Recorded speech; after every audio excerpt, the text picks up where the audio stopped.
Learn mathematics, essentially for three reasons: calculation, application, and last, and unfortunately least in terms of the time we give it, inspiration.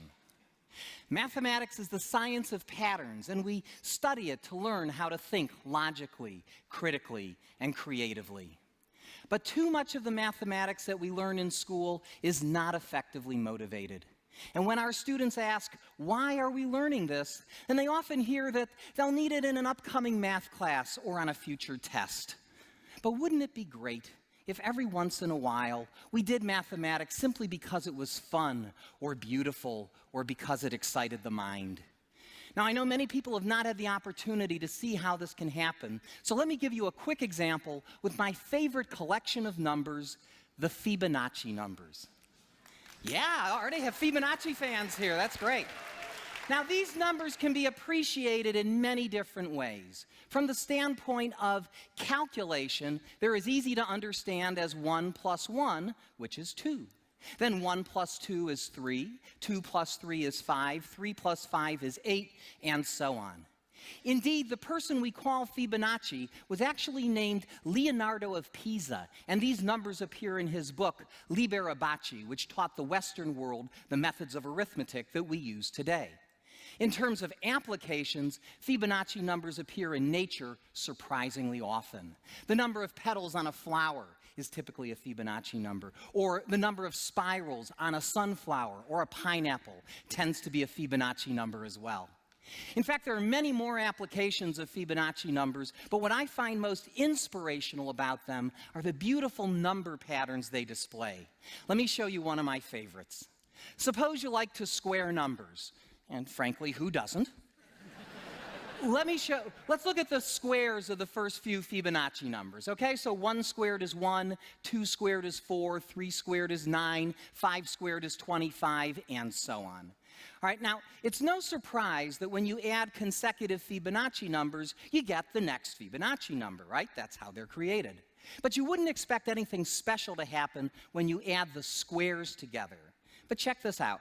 1 plus 1 gives us 2, and 1 plus 4 gives us 5. And 4 plus 9 is 13, 9 plus 25 is 34, and yes, the pattern continues. In fact, here's another one. Suppose you wanted to look at adding up the squares of the first few Fibonacci numbers. Let's see what we get there. So 1 plus 1 plus 4 is 6. Add 9 to that, we get 15. Add 25, we get 40. Add 64, we get 104. Now look at those numbers. Those are not Fibonacci numbers, but if you look at them closely, you'll see the Fibonacci numbers buried inside of them. You see it? I'll show it to you. 6 is 2 times 3, 15 is 3 times 5, 40 is 5 times 8, 2, 3, 5, 8. Who do we appreciate? Fibonacci, of course. Now, as much fun as it is to discover these patterns, it's even more satisfying to understand why they are true. Let's look at that last equation. Why should the squares of 1, 1, 2, 3, 5, and 8 add up to 8 times 13? I'll show you by drawing a simple picture. All right, we'll start with a 1 by 1 square, and next to that put another 1 by 1 square. Together they form a 1 by 2 rectangle. Beneath that, I'll put a 2 by 2 square, and next to that, a 3 by 3 square.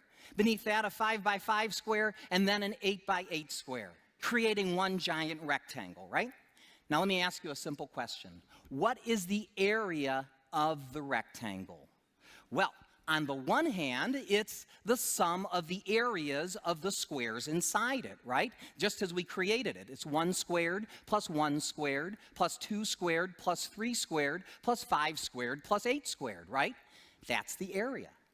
On the other hand, because it's a rectangle, the area is equal to its height times its base. And the height is clearly 8, and the base is 5 plus 8, which is the next Fibonacci number, 13, right? So the area is also 8 times 13.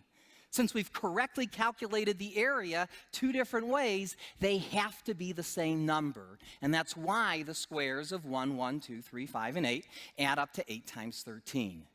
Now, if we continue this process, we'll generate rectangles of the form 13 by 21, 21 by 34, and so on.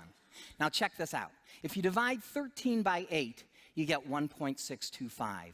And if you divide the larger number by the smaller number, then these ratios get closer and closer to about 1.618, known to many people as the golden ratio, a number which has fascinated mathematicians, scientists, and artists for centuries. Now, I show all this to you because, like so much of mathematics, there's a beautiful side to it that I fear does not get enough attention in our schools. We spend lots of time learning about calculation, but let's not forget about application, including perhaps the most important application of all, learning how to think.